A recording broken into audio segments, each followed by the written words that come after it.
Hello，亲爱的观众老爷们，大家好啊！这里是徐文墨。今天我们来玩 C 给3的新剧本1178年的信仰之剑。刚好成就里有一个新的 Kingdom of Heaven 天主之国啊，作为麻风王博杜安在一场战争中打赢萨拉丁啊，我觉得打赢的话不难，加个挑战吧，全歼萨拉丁如何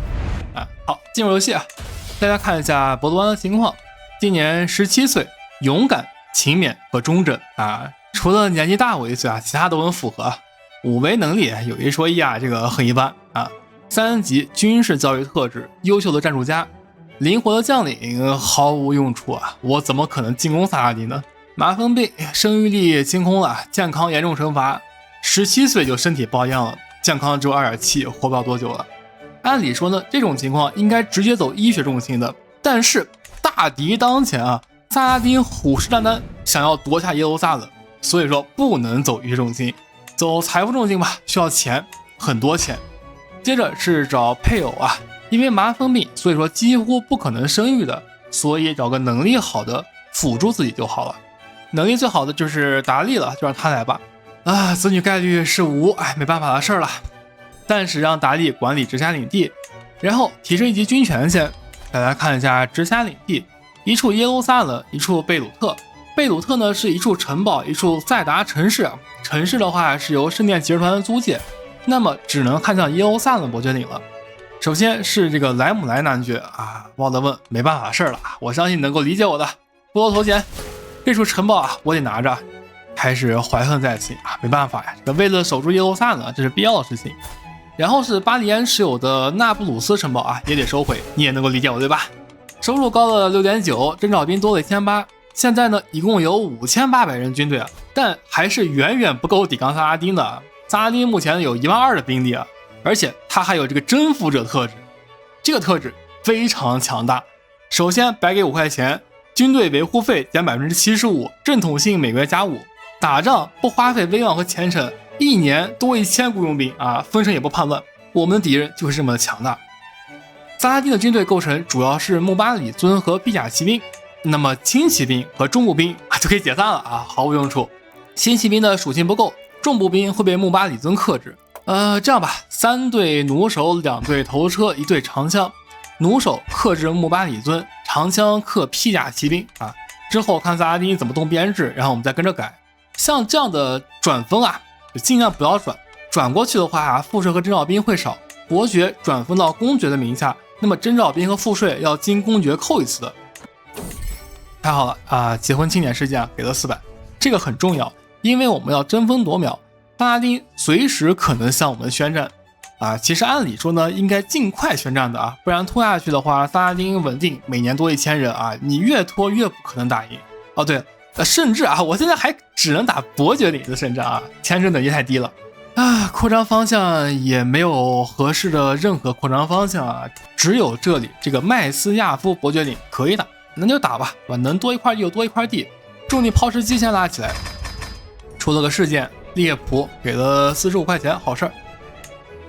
哦，惊了，家庭储蓄啊，给了225，运气太好了。宣战吧，我们先打着。这个1178年的开局啊，工程是真的费劲儿。这样一座随随便便的城堡就有13级的城防。萨拉丁这边呢，哎呦，已经16000了啊，就这么一瞬间又多了4000人，这个数值长得有点吓人了。接着瘟疫爆发，我得立刻隔离避世，不管是什么瘟疫，只要我得了，估计就立刻死了。9个月拿下了麦斯亚夫伯爵领啊，我打赢了，拿下了他的土地，他就没有头衔了，所以就成了无地者。那感觉用不了多少年啊，全世界又都是流浪者了啊。兵士这里弩手拉满就好了，弩手的基础面板不错，刚好这里可以忍痛换一个铁匠铺啊，可以加驻扎伤害。十字军开打了，阿拉伯王国圣战。我们得想想办法拿到一些前程啊，然后把目标改到埃及王国，因为最好情况呢就是打埃及王国的圣战，如果能打赢的话，那么萨拉丁就算是征服者也可以轻松拿捏了啊，因为埃及王国是萨拉丁的基本盘。不过吧，耶路撒冷这里十字军懂得都懂，玩 C 给3这么多年了，我就从来没有见到过十字军登陆到耶路撒冷然后能够打赢的信仰迷航。匈牙利国王贝洛想假借十字军之名，实则是去拜占庭帝国打仗，然后以巴西留斯的儿子的帝国宣称打仗，这样子就可以得到丰厚的报酬，掌控拜占庭。我如果加入，或许就可以成立拉丁帝国，篡了拜占庭。那不行，我要是真这么干了，那耶路撒冷怎么办啊？圣城怎么办嘛？绝不行，我要守护天国的土地。而且我都麻风病了，眼看也活不了几年了，就算你真的打赢了，我就算真的当了这个拉丁帝国的皇帝，那也当不了多久，对吧？和拜占庭打仗，战后再休养，然后可能还有这个派系蠢蠢欲动。就算没有派系，你这么来回也得起码就按5年算吧，对吧？1年多1000人，届时萨拉丁2-3万人军队，就算我能够打赢萨拉丁，我也活不到那个时候呀，对吧？届时我一死，帝国一瓦解，萨拉丁顺势而上，这也就算是到欧洲化。你这么看的话，匈牙利国王贝洛啊，到时候怕不是要投敌当萨拉丁的狗啊，我绝不可能支持的。而且你假借十字军之名去打拜占庭，你知道，我知道，萨拉丁可不知道那届时大家都在军宝旅游呢，蹂躏拜占庭，那萨拉丁就在蹂躏耶路撒冷了呀，圣城绝对就丢了呀，所以只能放弃了，绝对不能支持。而且就这件事来看，到时候一开打，你指不定有多少人会去打拜占庭，那本来十字军人数对吧，现在看就是劣势，届时再这么一假借到时候跑路再跑一部分，那么十字军肯定是输了对吧？所以到时候我们唯一能够做的，那就是引导他们去打萨拉丁，届时不让萨拉丁来攻城影响我们的土地。好了，来看看这个更改十字军目标吧。前程自然增长不太够了，去罗马朝圣的话，我有可能熬不住，可能死在路上，所以就迁移领地首都到贝鲁特这样我们就可以去耶路撒冷朝圣了天才！刚到耶路撒冷，前程就够了。更改目标到阿尤布苏丹国，也就是埃及，73000打63000，但是届时吧，还得有一部分人去打拜占庭，所以可能是打不赢的。接着是兵士弩手继续拉满。萨拉丁这边的话，现在有17000了900隆巴里尊，300的皮亚奇尼真吓人瘟疫结束了，再花个300块钱把首都切回耶路撒冷。第一个技能点终于点出来了，点一个金钱义务，等下再拿战争投机商。想要打赢萨拉丁的话，可能得打拉锯战，那经济的话是短板，萨拉丁战时经济几乎是不受任何影响的我们的估计会直接负债，毕竟征服者特质1个月5块钱，然后军队维护费减75%，这个太恐怖了。刚说完更恐怖的就来了，萨拉丁向我宣战了，耶路撒冷王国圣战18700，好在是十字军也要发动了会覆盖掉这场王国圣战。来了，分裂的十字军，匈牙利国王这个比亚迪去打拜占庭了，十字军我操，就剩42000了42000打98000笑了还是之前说的这个引导十字军去打萨拉丁输几场赶快投降，千万不要让穆斯林的军队来我们土地上这个攻城洗劫等等，好像这场能打赢，双方都是3-4万，然后穆斯林军队呢好像是登陆作战这个有概率能打赢的呀但是教皇大人选择直接去攻打萨拉丁首都完全没有回援的想法我们十字军真是太团结了。紧接着教皇的部队也输了，仅仅用了1年8个月的时间就输了哎呀，如果萨拉丁再发动战争，我们将必败无疑。接下来的每分每秒都是在赌，都是煎熬，但也不能够坐以待毙，得有所动作。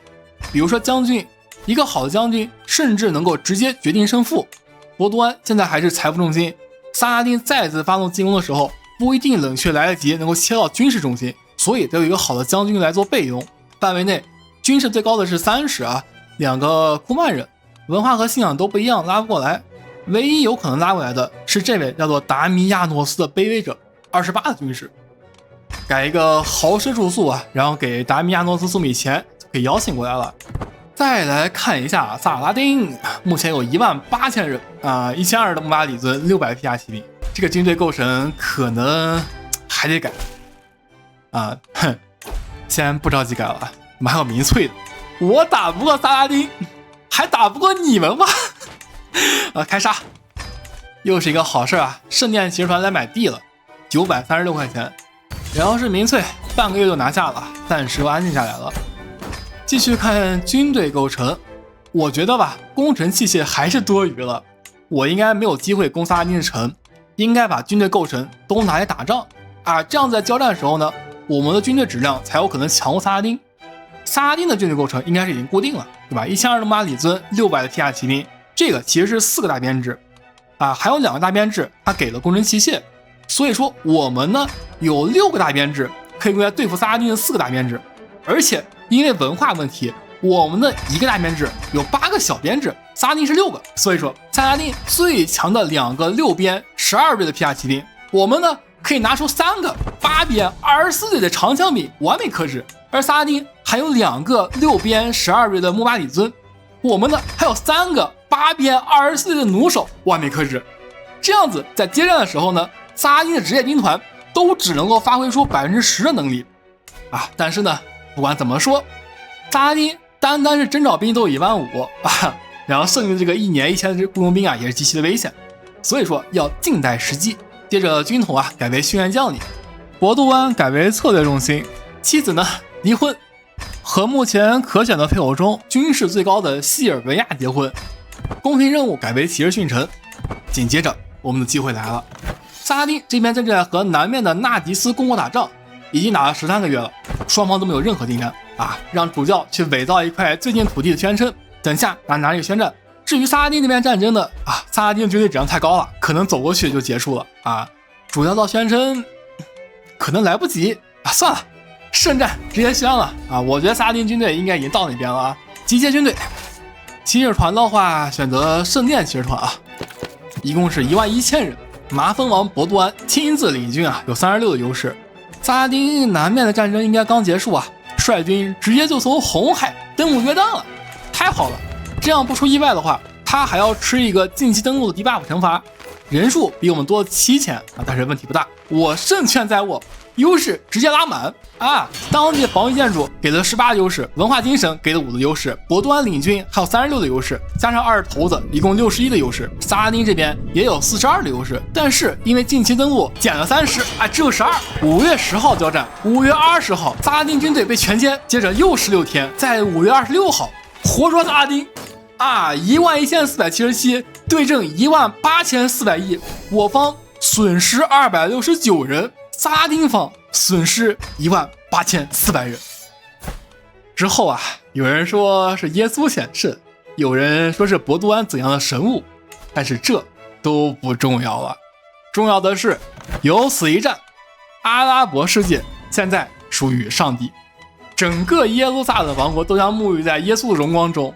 对异教兄弟下手的匈牙利国王也会受到教廷惩罚啊！历史就这样改写了。麻风王博杜安会在历史上留下浓墨重彩一笔。